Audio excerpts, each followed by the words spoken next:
this, maybe you are familiar with it, the frog in boiling water metaphor that seeks to illustrate the difference between sudden and gradual peril. In one particular context, it prompts an important question. When will we know? When will we really know that we are officially under authoritarian rule here? Remember that when you consider all of the breaking stories and headlines we woke up to this morning. As we speak, there are more than 2,000 armed soldiers, military, patrolling the streets of our nation's capital, Washington, D.C. The federal task force managing the D.C. takeover says that the majority of those troops are carrying their service-issued M17 pistols, while a number are packing M4 rifles.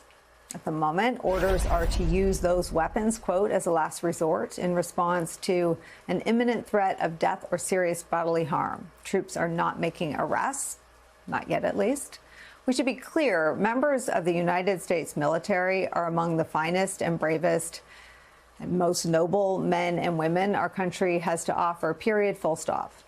The fault in everything we discussed today does not lie with them, but with the person giving them their orders, the country's elected commander-in-chief.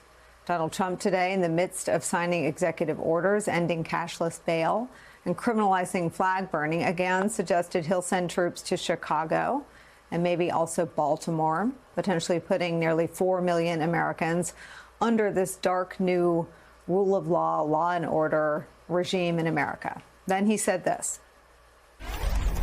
As you all know, Chicago's a killing field right now. And they don't acknowledge it. And they say, we don't need him, freedom, freedom. He's a dictator, he's a dictator. A lot of people are saying maybe we like a dictator. I don't like a dictator. I'm not a dictator. I'm a man with great common sense and I'm a smart person. And when I see what's happening to our cities, and then you send in troops, instead of being praised, they're saying you're trying to take over the republic. Quote, I'm a smart person, says not so many actually smart people, but okay. Is the water hot enough for you yet? Just so you know, Illinois Governor J.B. Pritzker is expected to address the potential for troops arriving in his city, the city of Chicago, at any moment. We're monitoring that for you. But just as important as the what in these matters today is the why. Because, well, the Trump administration will publicly, in statements like that, say that these drastic, unprecedented measures are designed to fight crime. The reality is that, as far as we can tell, so far, it is not about that. It's a show of force. New York Times tracked incoming defendants to a federal courthouse in Washington, D.C., people appearing before a magistrate judge who would otherwise be dealt with at a local court level if charges were ever filed against them at all. Quote, one man had been arrested over an open container of alcohol. Another had been charged with threatening the president after delivering a drunken outburst following his arrest on vandalism. And one defendant's gun case so alarmed prosecutors that they intend to drop the case. To defense lawyers and even some prosecutors, many of the cases that have landed in court have raised concerns that the takeover seems intended to artificially inflate its effect because government lawyers have been instructed to file the most serious federal charges, no matter how minor the incident. Which brings us back to where we started. When will we know? When will all of us know we've crossed into something new, into authoritarianism? Bill Maher, of all people, this weekend had a theory about what comes next. Let me just describe some of the steps, and you tell me if I'm being paranoid. First, create a masked police force. Get people used to looking at that. Normalize snatching people off the street. Get them used to that.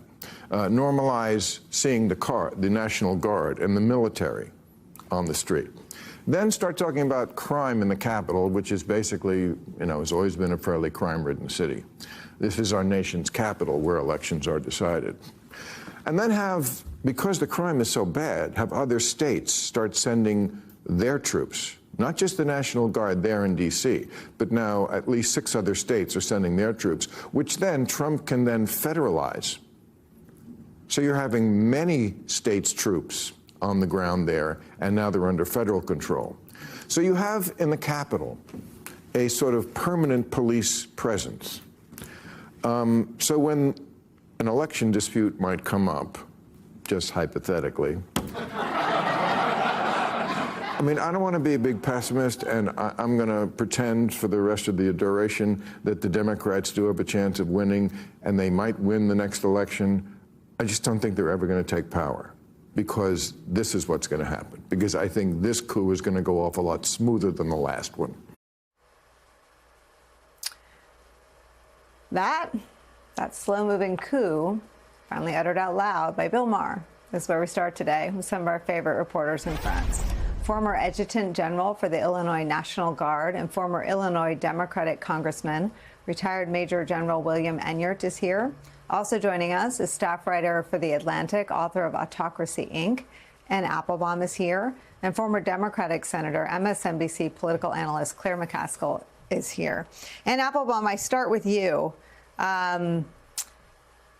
We tried to focus in on the idea that authoritarianism could happen here.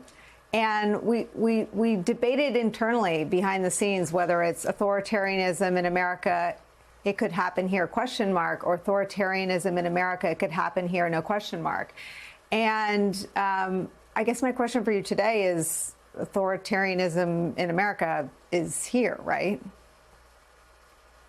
So it's been here for a while in the sense that authoritarian behaviors that we are used to thinking of belonging to different kinds of countries or different eras are already with us. So, you know, for example, election officials in Arizona being hounded out of their jobs by mobs, you know, that's something that you would only see in a state where organized mobs can hound officials out of their jobs. And that's something that has already happened in America. Or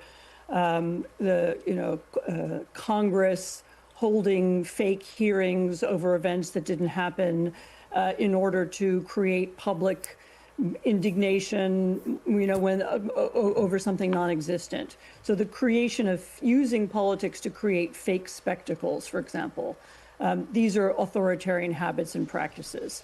Kleptocracy, the use of public office to hide or steal money or to gain money, also already with us. It's been with us at a low level for a time. Now it's exploded. It's at a level never imagined before. The president has a cryptocurrency company into which people openly pay money.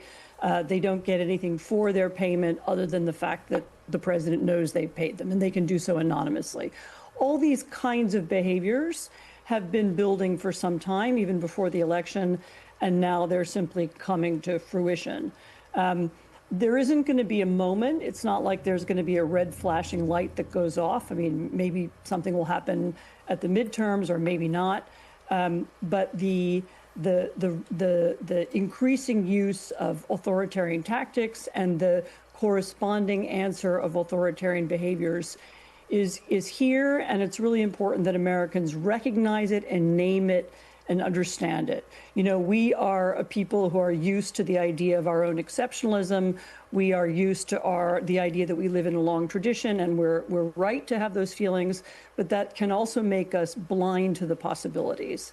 And it's very useful to actually to have somebody like Bill Maher or you speaking about this this change of system as something that could happen. It doesn't mean that it will happen or that we can't fight it, but it's useful to begin to stretch our imaginations.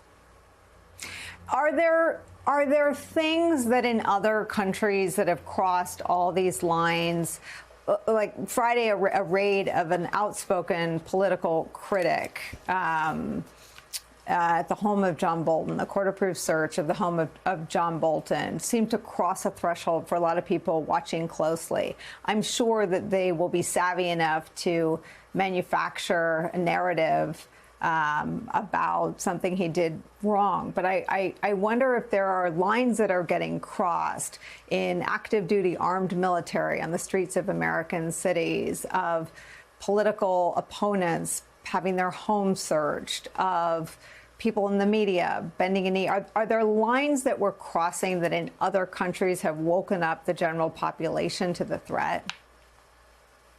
I mean, you know, in another country, yeah, I think having armed military on the streets of the Capitol would feel alarming. One of the things that's happening here is that the Trump administration keeps pretending that it's doing something else. So I actually got in an argument on a podcast a few days ago with somebody who wanted to have an argument with me about crime in Washington. And I was confused by the conversation because, of course, the issue isn't crime in Washington. I mean, whether there is or there isn't, or whether it's going up or not, it's absolutely irrelevant. The reason why troops are on the street in Washington has nothing to do with crime. The military, the National Guard aren't trained to deal with crime. They're not the right tool to use if you have crime. If there were a crime emergency, they wouldn't be the right thing to send. But the administration, by continually, as you said, supplying these fake narratives, and by getting people to argue about crime in Washington or whether John Bolton did something right or something wrong, means that people are, as you say, missing the point. We're missing the milestones. We aren't seeing what's happening. We aren't paying attention to what the consequences could be of having armed troops on our street. We get used to them. They're there the next time power changes hands. Maybe they prevent that from happening. All those things are now possible, and it's important, again, that we begin to name things by their real names.